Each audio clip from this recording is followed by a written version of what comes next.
रहे हैं ESPN 9 news और आपके साथ मैं हूं मीनाक्षी गुप्ता। कांग्रेस में एक लंबे समय से आंतरिक कलह जारी है। इसे आंतरिक कलह को शांत करने और अध्यक्ष पद समेत तमाम अन्य मुद्दों को लेकर शुक्रवार को कांग्रेस वर्किंग कमेटी की बैठक हुई। इस बैठक के बाद ये ऐलान किया गया कि अध्यक्ष पद का चुनाव इसी साल जून में होगा। लेकिन बैठक के बाद जिसकी सबसे ज्यादा चर्चा हो रही है वो है यहाँ दिग्गज नेताओं के आपस में हुई बहस।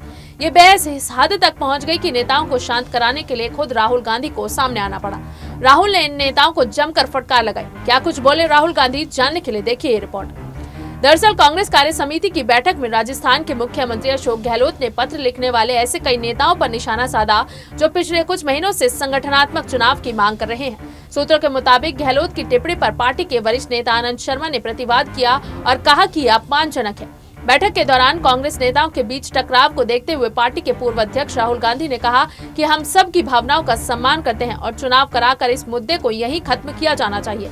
सूत्रों के अनुसार गहलोत ने बैठक में कहा कि हम सभी लोग इतने सालों से चुनाव से यहां तक नहीं आए हैं, बल्कि चयन की प्रक्रिया से होकर आए हैं। सूत्रों ने बताया कि गहलोत ने किसी नेता का नाम लिए बगैर ये भी कहा कि सालों तक बिना चुनाव के CWC में रहने वाले लोग चुनाव की मांग कर रहे हैं। गहलोत ने कहा कि आपसी लड़ाई छोड़कर प्रधानमंत्री नरेंद्र मोदी की अगुवाई वाली बीजेपी से लड़ने की जरूरत है और चुनाव का मुद्दा कांग्रेस अध्यक्ष पर छोड़ना चाहिए और उन पर भरोसा करना चाहिए।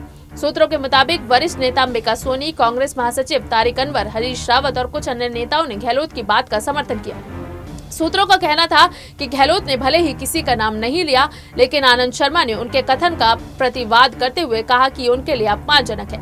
इस पर अंबिका सोनी ने कहा कि गहलोत किसी नेता की बात नहीं कर रहे हैं, बल्कि भावनात्मक मुद्दे उठा रहे हैं। सूत्रों के मुताबिक राहुल गांधी ने कहा कि वो सबकी भावनाओं का सम्मान करते हैं और चुनाव कराकर इस मुद्दे को यहीं खत्म किया जाए और आगे पार्टी को किसानों के मुद्दे और राष्ट्रीय सुरक्षा के विषय पर जोर देना है।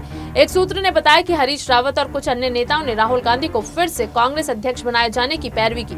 सूत्रों ने कहा कि बैठक में गुलाम नबी आजाद और आनंद शर्मा ने संगठन के चुनाव की मांग को फिर दोहराया। CWC की बैठक में नेताओं के बीच तीखी बहस की खबरों के बारे में पूछे जाने पर कांग्रेस के मुख्य प्रवक्ता रणदीप सुरजेवाला ने कहा, बैठक में कोई उत्तेजना नहीं थी और बहस भी नहीं हुई। उन्होंने कहा, आनंद शर्मा जी, आजाद साहब और चिदम्बरम जी या कोई और हो, वो विरोधी स्वर में बोलने वाले नहीं हैं, बल्कि परिवार के सदस्य हैं। सबके आग्रह पर निर्णय लिया गया है कि अगर चुनाव कार्यक्रम को थोड़ा आगे कर दिया जाए। कांग्रेस के नेताओं के बीच परस्पर टकराव की शुरुआत पिछले साल अगस्त में उस वक्त आरंभ हुई थी जब गुलाम नबी आजाद, कपिल सिब्बल और आनंद शर्मा समेत 23 नेताओं ने सोनिया गांधी को पत्र लिखकर आग्रह किया था कि कांग्रेस का सक्रिय नेतृत्व होना चाहिए और संगठन में व्यापक बदलाव होना चाहिए। इस पत्र को कांग्रेस में कई नेताओं ने पार्टी के शीर्ष नेतृत्व, विशेषकर गांधी परिवार को चुनौती के रूप में लिया।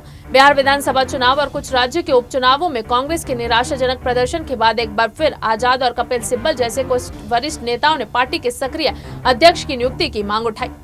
फिलहाल के लिए बस इतना ही। देश और दुनिया से जुड़ी ताजा तमाम अपडेट्स के लिए आप जुड़े रहिए एसपीएन 9 न्यूज के साथ। और अगर आपको हमारा ये वीडियो पसंद आया है तो इसे लाइक, शेयर और कमेंट जरूर करें। साथ ही साथ हमारे चैनल एसपीएन 9 न्यूज को भी जरूर सब्सक्राइब करें।